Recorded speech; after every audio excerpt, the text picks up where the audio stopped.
The blue-green marble of Earth grew smaller in the view screen as the UES Defiant pushed deeper into space. Commander Alan Pierce stood with his hands clasped behind his back, watching the stars. At 52, his hair had gone silver at the temples, but his eyes remained sharp and alert. The year was 2087, and humanity had spent the last 50 years spreading cautiously into the solar system, building domed cities on Mars and mining stations throughout the asteroid belt. "Commander, we're approaching the rendezvous coordinates," said Lieutenant Susan Ford from her navigation station. Pierce nodded. "Maintain current speed. Let's not appear too eager." This would be humanity's first official contact with the Galactic Council, an alliance of 7 advanced alien species that supposedly governed most of the Milky Way. 3 months ago, their ships had appeared without warning near Jupiter, requesting diplomatic talks. After decades of wondering if we were alone in the universe, humanity had its answer. Dr. Olivia Grant joined Pierce on the bridge. As Earth's top xenobiologist and the mission's diplomatic advisor, she had spent weeks preparing for this moment. "Nervous?" Pierce asked. "Curious," Grant replied. At 35, she had dedicated her life to understanding alien biology. "We're about to meet beings who evolved on completely different worlds. Everything we know about life might change today." The main screen flickered, showing a massive ship that seemed to be made of flowing silver metal. It was at least 20 times larger than the Defiant. Smaller vessels surrounded it like moons orbiting a planet. "They're hailing us," said Communications. "Officer Ryan Morris." Pierce straightened his uniform. On screen, the alien that appeared had blue-gray skin that seemed to shimmer with an inner light. Its 4 eyes blinked in an unsettling pattern, and a translator device on its chest glowed as it spoke. "Greetings, humans of Earth. I am High Counselor Ezrath of the Viridian people, Senior Representative of the Galactic Council. We welcome you to the greater community of spacefaring civilizations." After formal introductions, Pierce and a small delegation transferred to the Council vessel. They walked through corridors that seemed alive, with walls that shifted and adjusted as they passed. The alien technology made Earth's most advanced ships look primitive by comparison. The Council chamber was a vast room with 7 raised platforms, each occupied by a different alien species. Some looked almost human, while others were so strange that Grant struggled to understand how they could even be alive. Ezrath led the proceedings, explaining how the Council had governed the galaxy for over 10,000 years, maintaining peace and guiding younger species. "Earth stands at a crossroads," Ezrath said, his voice smooth and reassuring through the translator. "We offer you protection and knowledge. Under our guidance, you will advance centuries within decades." The term seemed simple. Earth would become a protectorate of the Council, gaining access to advanced technologies in exchange for restrictions on human expansion and military development. "We ask only that you follow the established paths that all species must travel," Ezrath continued, "for your own safety and the stability of the region." That night, in their assigned quarters aboard the Council ship, Pierce and Grant discussed the proposal. "It sounds reasonable on the surface," Pierce said. "But why limit our military? We've never threatened them." Grant frowned. "And the technology they're offering seems carefully selected. Medical and comfort advances, but nothing that would help us travel farther or defend ourselves better." As Grant prepared for bed, she noticed a strange shimmer in the corner of the room. Curious, she examined it closely and discovered a tiny device embedded in the wall. Her scientific equipment identified it as an advanced monitoring system. "They're watching us," she whispered to Pierce. "And listening too, I'd bet." Pierce nodded slowly. "See what else you can find. I'll keep them busy with questions tomorrow." Over the next 3 days, while Pierce engaged in diplomatic talks, Grant secretly explored restricted areas of the ship. She used her scientific knowledge to bypass security systems, gathering information. What she discovered chilled her to the bone. Hidden files revealed the Council's true intentions. Earth wasn't being invited as an equal, it was being assessed for resource value and population control. The Viridians had a long history of subjugating lesser species, using them as workers, soldiers, and test subjects. The agreement they offered was a trap designed to weaken Earth's defenses before a full takeover. One file contained biological studies of humans, marking them as unusually adaptable and potentially dangerous if allowed unrestricted development. The Council planned to introduce chemicals into Earth's water supply that would make humans more docile over generations. When Grant showed her findings to Pierce, his face hardened. "We need to get this information back to Earth immediately.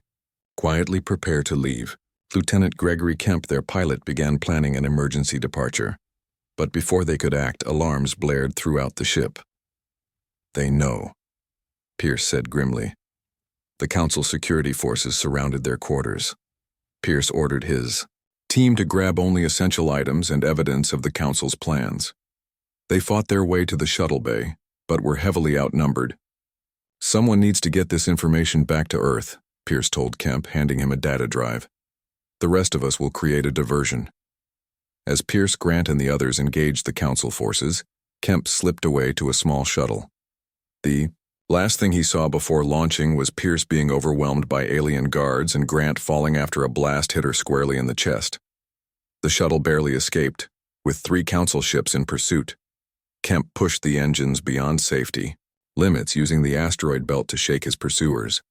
One by one, the Council ships crashed or turned back. With a damaged engine and failing life support, Kemp limped back toward Earth. 2 weeks later, a barely conscious Kemp was recovered by a mining vessel near Mars. The data he carried reached Admiral Elaine Russo at Earth Defense Command. Russo watched the videos and read the files with growing horror. Then she looked up at her officers with steel in her eyes. "The Council thinks we're weak and primitive. They plan to turn us into slaves or pets," she said. "But they've made a critical mistake." She stood and walked to the window overlooking the sprawling base. "They've underestimated human resourcefulness and determination, and they've given us time to prepare." Russo turned back to her team, her voice quiet but filled with resolve. "As of this moment, Earth is at war. A war the enemy doesn't even know has begun. We will strike back, and when we do, the Galactic Council won't know what hit them." Outside her office, the sun set on Earth, a planet the Council believed was already under control. But in secret facilities around the world, humanity was about to prove just how dangerous they could be when fighting for survival. 5 years passed since first contact. From space, Earth appeared peaceful, even submissive. Council ships patrolled the orbital lanes, their sleek forms casting shadows over the cities below. Their peacekeeping fleet enforced strict rules: no new military ships, limited space travel, and controlled technology development. To the watching aliens, humanity had accepted its place as a junior species under guidance. They were wrong.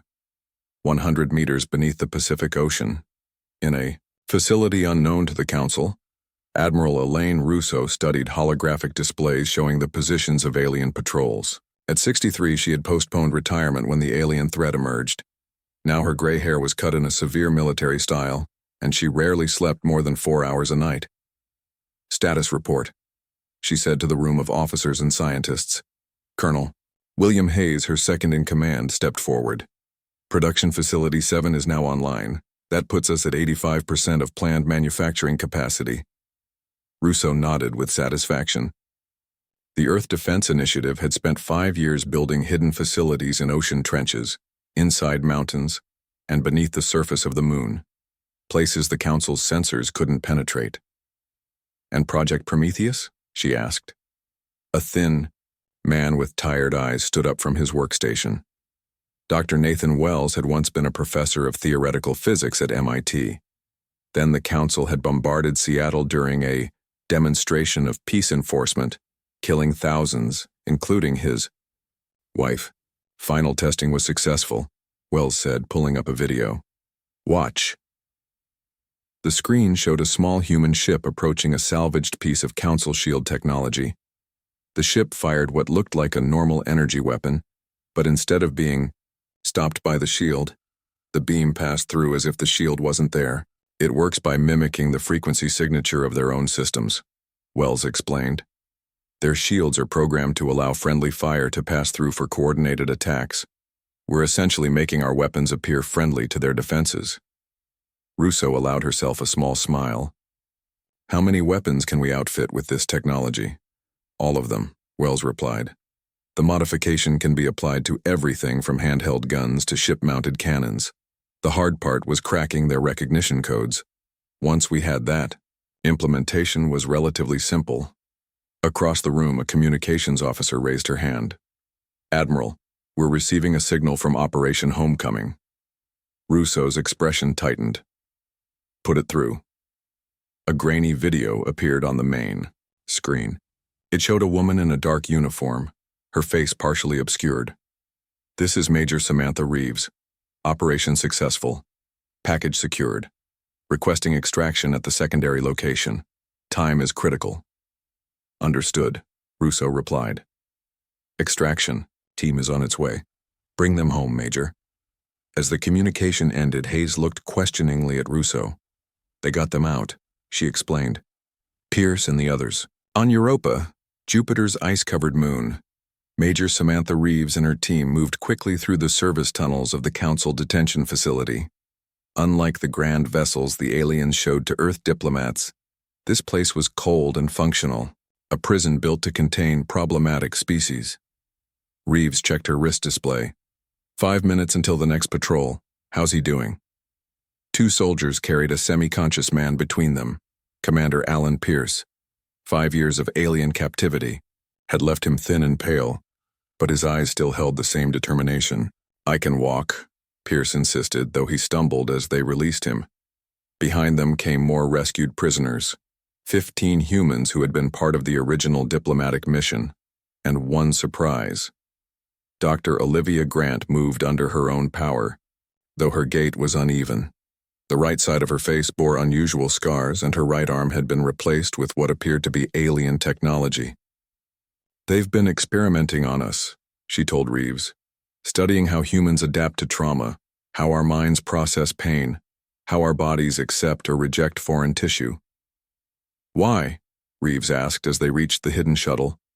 Because we're different, Grant said.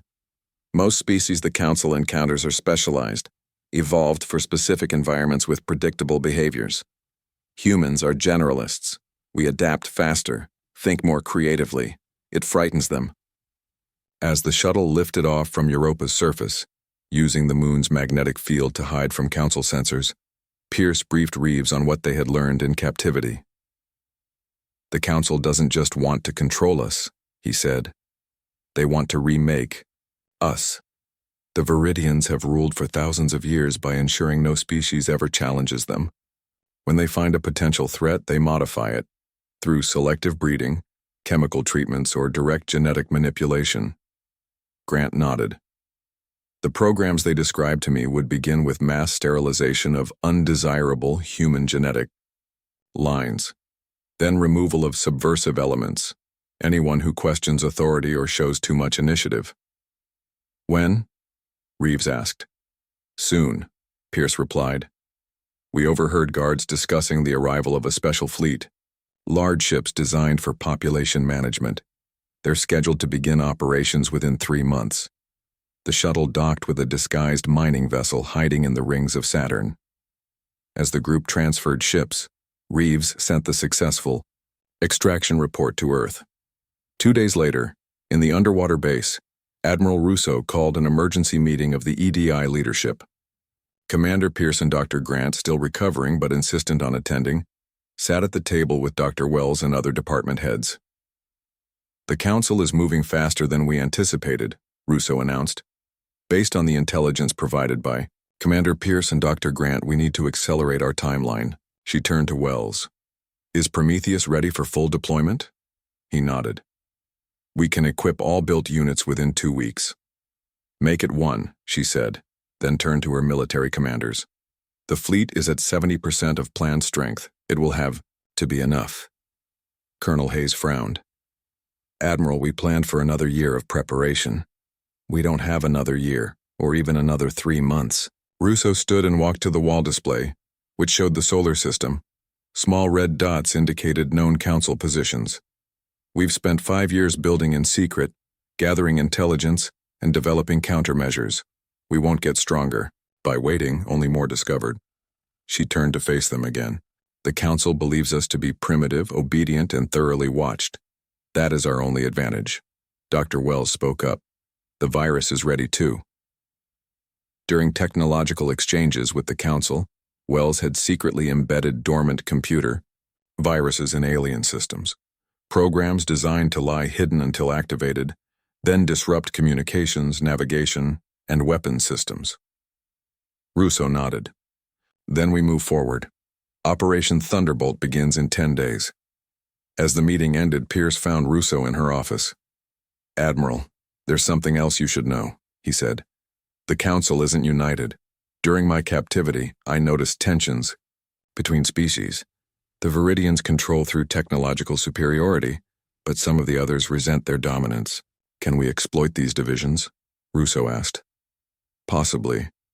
The Luminar in particular seemed uncomfortable with the experiments on humans. Their representatives sometimes came to observe us without Viridian supervision." Russo made a note. "We'll factor that into our approach." She looked up at Pierce. 5 years ago, you warned us. Without that warning, we'd already be slaves. Whatever happens next, humanity owes you a debt." Pierce shook his head. "No debts. Just make sure our counterattack works." In the medical wing, Dr. Grant studied her alien arm under a microscope. During her captivity, she had pretended to be broken, compliant, while secretly learning everything she could about Council biology. Knowledge that might now help save her species. As lights dimmed across the base for the night cycle, preparations continued. In hidden facilities around the solar system, ships were fueled, weapons loaded, and soldiers briefed. The Council continued their patrols, unaware that the primitive humans they thought they had contained were about to unleash a counterattack that would shock the galaxy. The Council Orbital Command Station hung above Earth like a silver dagger. From its observation deck, Viridian Commander Thrix watched the blue planet with 4 bored eyes. 5 years of monitoring these primitives had dulled his interest. Humans were predictable, obedient, and thoroughly contained. An alert chimed at his console. Thrix frowned as his screen flickered, then stabilized.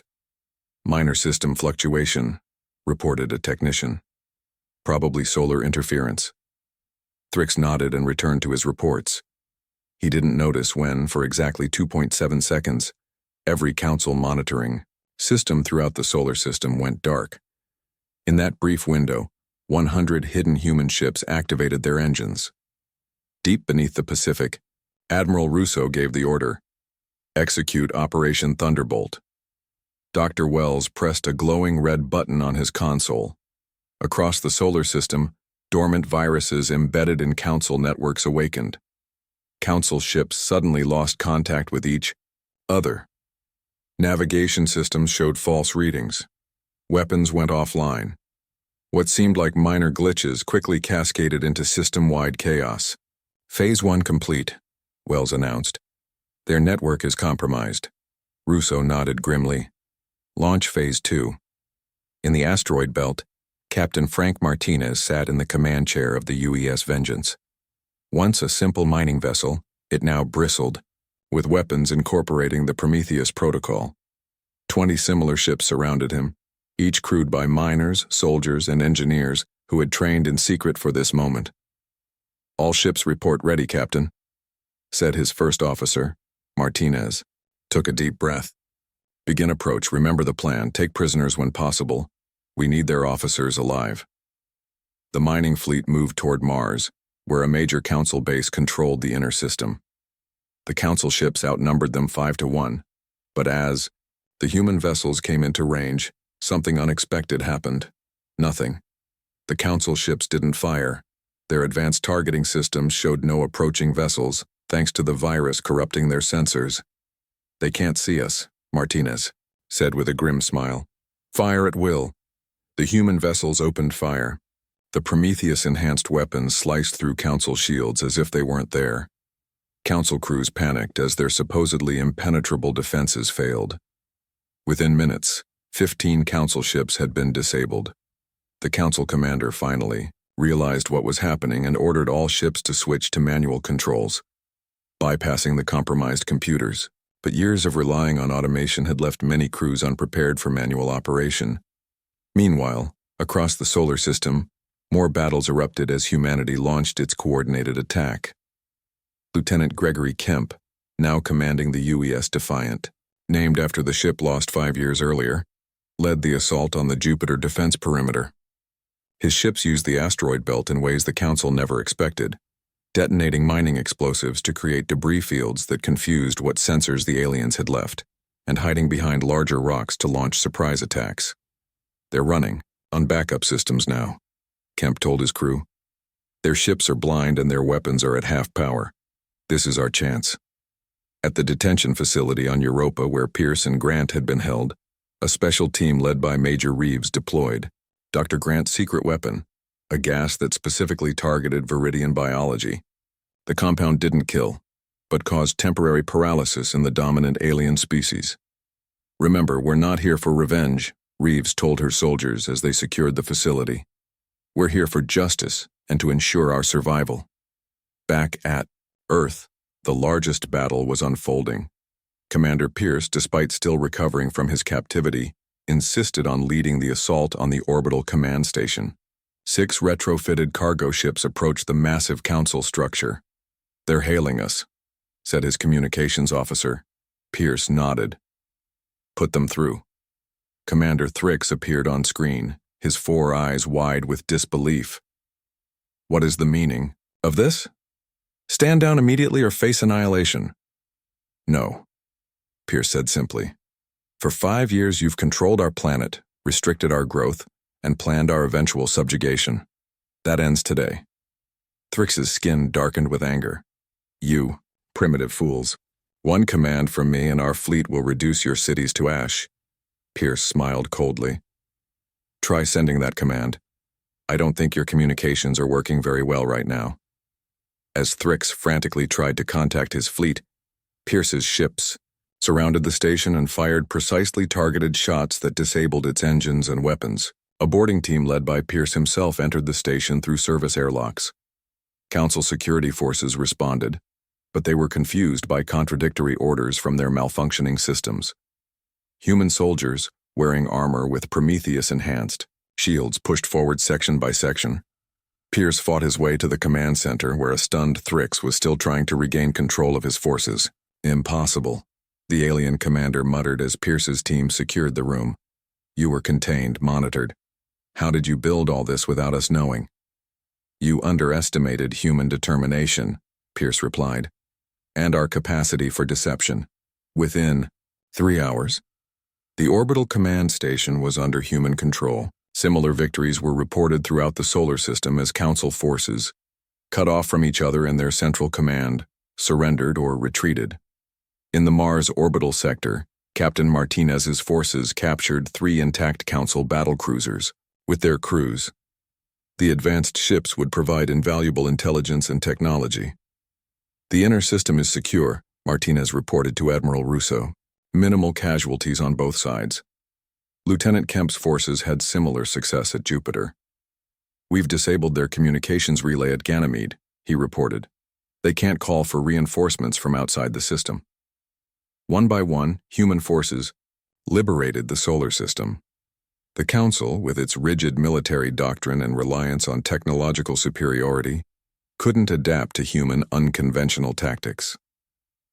3 days after Operation Thunderbolt began, Admiral Russo called an emergency meeting with all command staff. The mood was cautiously triumphant, but Russo remained serious. The immediate threat has been neutralized, she announced. All Council military forces in our system have been captured or driven off. But this is just the beginning. Dr. Grant, using her knowledge of Council biology and aided by her partial viridian implants, had interrogated several high-ranking prisoners. She displayed her findings on the main screen. The Council controls thousands of star systems. They've ruled unopposed for millennia because they eliminate any species that might challenge them, she explained. When they learn what happened here, they'll send everything they have to crush us. So we prepare for a bigger war? Colonel, Hayes asked. Admiral Russo shook her head. No, we take the fight to them, diplomatically. She outlined a bold plan. Earth would send representatives to the Central Council world, escorted by captured Council ships equipped with Prometheus weapons. They've never faced serious resistance before, Russo said. Their entire power structure is built on the assumption of their technological superiority. We've shattered that assumption. Now we need to force them to the negotiating table before they can regroup. Commander Pierce, who knew the Council better than anyone after his years in captivity, agreed. The Viridians control through fear and technology. If we demonstrate that neither works against us, the other Council species may reconsider their allegiance. And if diplomacy fails? Martinez asked. Russo's expression was stone.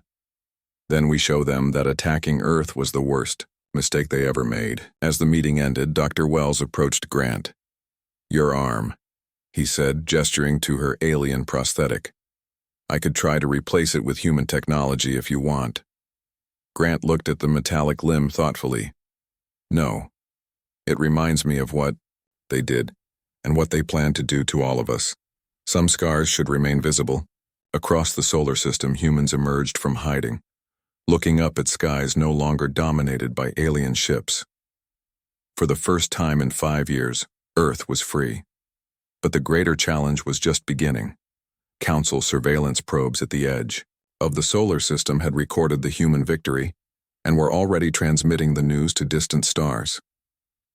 On the Viridian homeworld, the full Galactic Council would soon learn that the primitive humans they had dismissed as easily controlled had just delivered the most stunning defeat in the Council's 10,000-year history. The great chamber of the Galactic Council fell silent as the doors swung open. 7 raised platforms formed a semicircle, each occupied by representatives of the founding species. For 10,000 years, lesser species had approached this chamber as supplicants, seeking the Council's favor with gifts and promises of obedience. Today was different. Commander Alan Pierce entered first, wearing a formal Earth uniform with gold trim.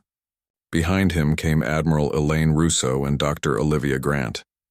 They walked with confidence, not the hesitation expected from a primitive species. The Viridian High Counselor Ezrath watched with barely contained fury. Just 2 weeks earlier, the humans had been safely contained. Now they stood in the heart of Viridian power after the most humiliating defeat in Council history. You were not invited to this chamber, Ezrath said, his translator making his voice sound calm despite his anger. Admiral, Russo stepped forward. We invited ourselves, the same way you invited yourselves to our solar system 5 years ago. The Krell representative, a heavily armored being with red crystalline features, slammed a limb against his platform. This is outrageous. These primitives should be on their knees, not making demands. Pierce studied the 7 Council species. The Viridians and Krell clearly wanted blood. The insectoid Tresky seemed nervous, their antennae twitching rapidly. The gaseous Vox swirled in their containment suits with unreadable emotions.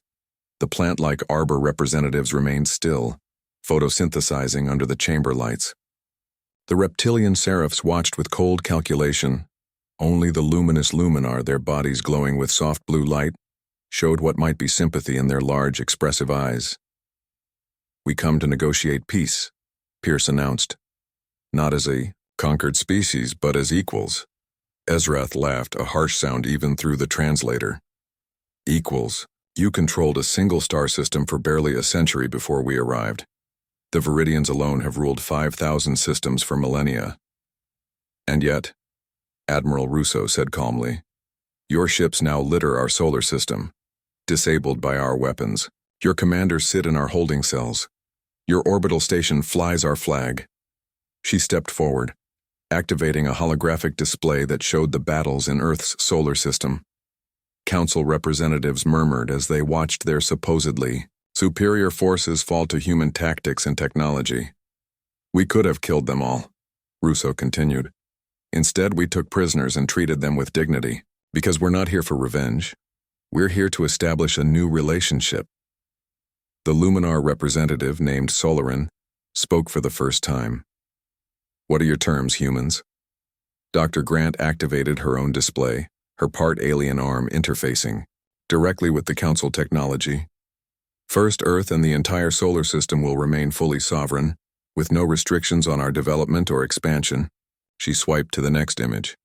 Second, all Council monitoring and peacekeeping forces will permanently withdraw. Another swipe. Third, Earth will receive a permanent seat on this Council, with equal voting rights to the founding species. The chamber erupted in protests. The Krell representative rose to his full height, towering over his platform. Absurd. No species joins the Council without centuries of proven loyalty. Which brings us to our fourth term, Pierce said, raising his voice over the commotion. The Council will reform its policies toward all species. No more subjugation disguised as protection. No more population management.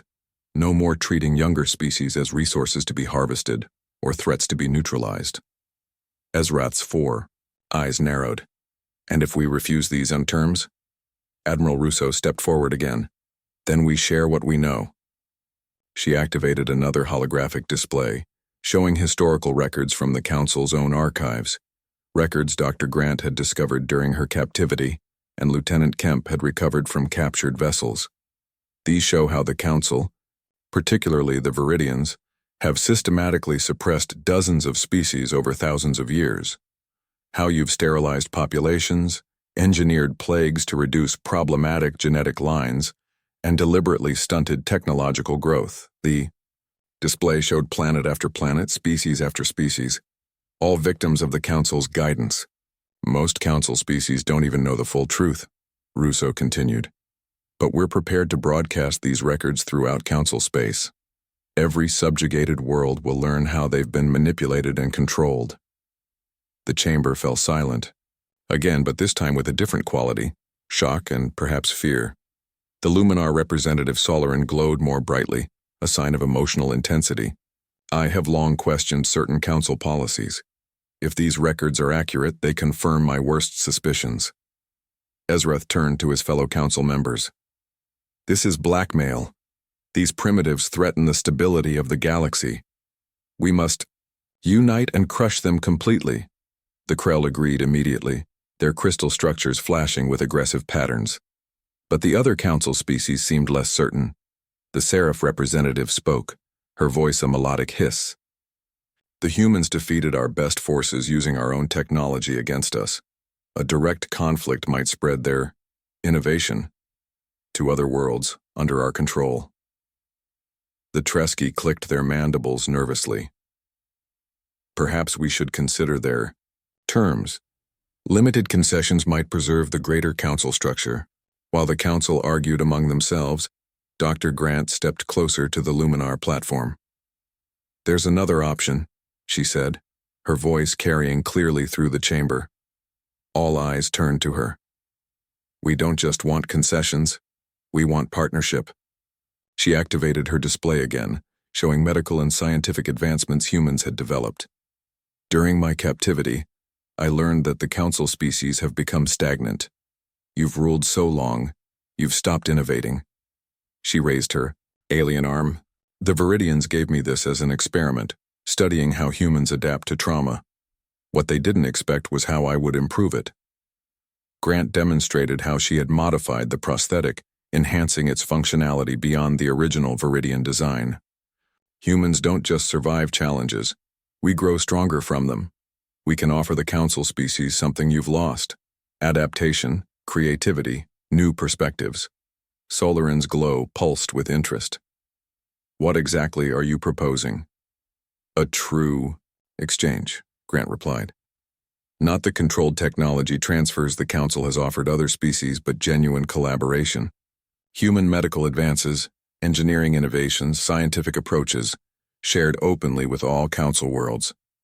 The Arbor representative stirred for the first time, leaves rustling. What would you want in return? Reform, Pierce said simply. A new Council charter based on mutual respect rather than dominance.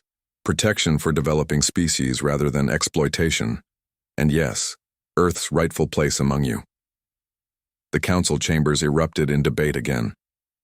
After hours of argument with the Viridians and Krell strongly opposing any concessions, Solarin called for a formal vote. To everyone's surprise, the proposal passed. 4 of the 7 council species, the Luminar, Seraph, Arbor, and Tresky, voted to accept humanity's terms with modifications. The Viridians, Krell, and Vox opposed.